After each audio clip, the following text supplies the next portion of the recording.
Salut les cuisiniers rebelles, c'est Yannick. Aujourd'hui, je vais vous présenter comment faire un kouglof au chocolat avec du levain.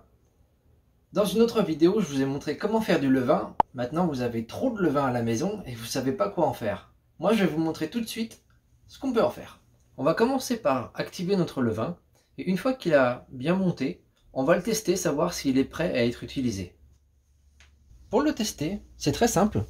On va procéder à un test de flottaison. On va prélever un peu notre levain, et s'il flotte, c'est qu'il est prêt à être utilisé. Lorsque vous utilisez une recette avec du levain, remplacez la levure en comptant 10 à 20% du total de farine. Ici, j'ai 400 g de farine, je vais donc utiliser entre 40 et 80 g de levain. À mon levain, je vais ajouter un œuf, du lait et de la farine.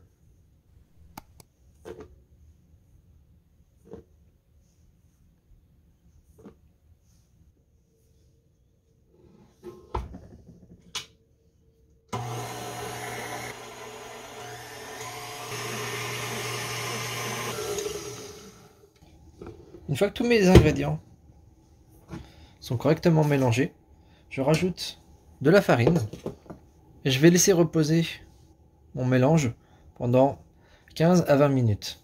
On peut voir que la farine a commencé à craqueler, ce qui est bon signe, ça veut dire que notre levure est active. On va donc passer à la suite et ajouter le reste des ingrédients.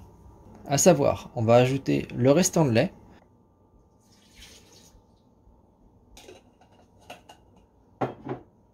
le sucre et le sel et la farine. Et on va battre tous nos ingrédients jusqu'à ce que notre pâte ait une consistance uniforme.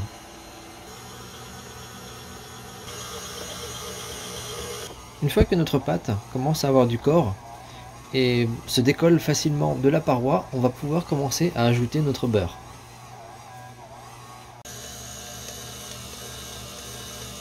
Une fois que notre beurre est entièrement incorporé à notre pâte, on va augmenter la vitesse de notre machine sur 4.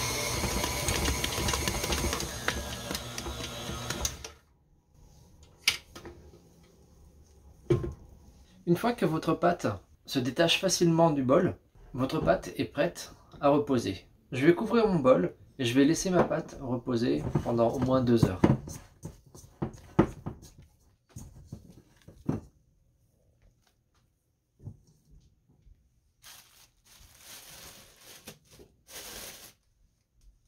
Je vais couper 100 g de chocolat en petits morceaux.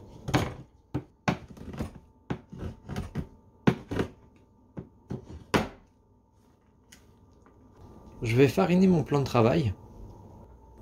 Je vais dégazer ma pâte.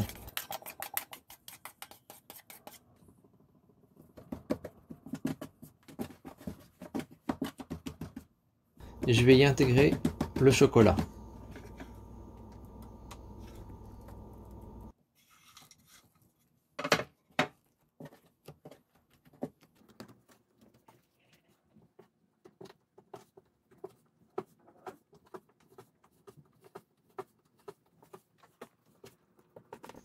Je coupe un morceau de beurre et je vais beurrer mon moule à kouglof.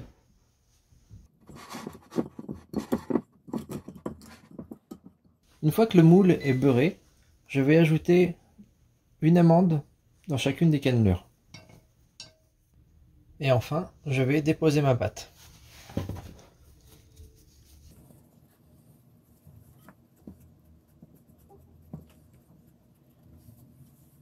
Je couvre mon moule et je laisse reposer ma pâte 1h30 à 2 heures supplémentaires ou jusqu'à ce que la pâte soit au niveau du bord du moule. Bon, finalement, j'ai changé d'idée. J'ai mis ma pâte au frigo pour la cuire le lendemain. On est le lendemain, j'ai sorti ma pâte du frigo, elle a durci à cause du beurre contenu dans la pâte. Maintenant, je vais la laisser pousser à température ambiante.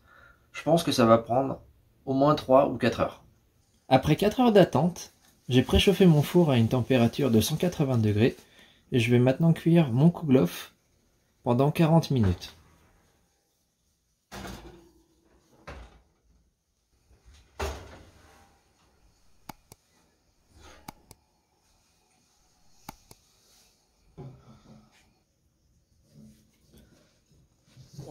2, 3,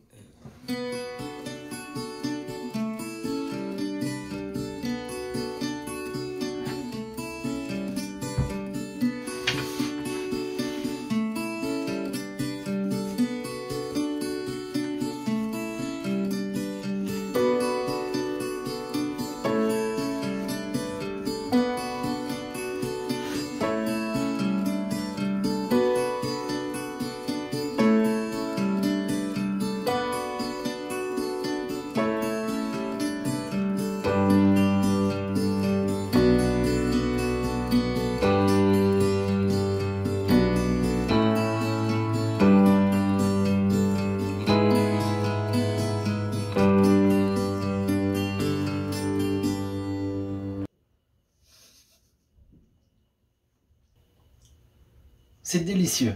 J'espère que les Alsaciens me pardonneront pour cette entrave au kouglof traditionnel. Mais le kouglof au chocolat, c'est vraiment autre chose. Si c'est la première fois que tu viens sur cette chaîne, n'oublie pas de t'inscrire en appuyant sur le bouton qui est juste là. Sinon, je te dis à tout de suite dans une prochaine vidéo, juste ici. À bientôt.